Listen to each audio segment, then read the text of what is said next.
আচ্ছা, তোমাদের ওখানেও কি এই মেলা বসে? শ্রাবণ মাসে শ্রাবণী মেলা। আমাদের এখানে প্রত্যেক বছর শ্রাবণ মাসেই শ্রাবণী মেলা বসে।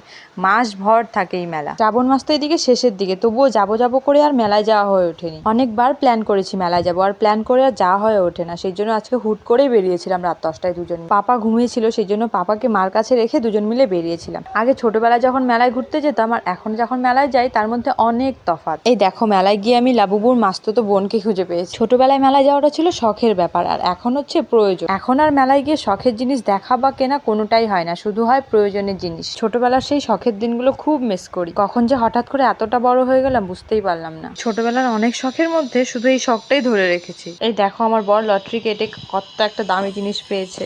ও ওই স্ক্র্যাচ কার্ডগুলো থেকে কিছু না কিছু পেয়েই যায়, সে হোক এই ছাতা মাতা। কিন্তু আমি 100 টাকা কাটলে একটা পাই, কিন্তু আমি তো সেই ছাতা মাতাও পাই না। এই দেখো, আজকেও আমি কিচ্ছু পাইনি, কিছুই ছাতা মাতা পেলাম না। সেই জন্য মন খারাপ করে মেলা থেকে বেরিয়ে এসেছিলাম।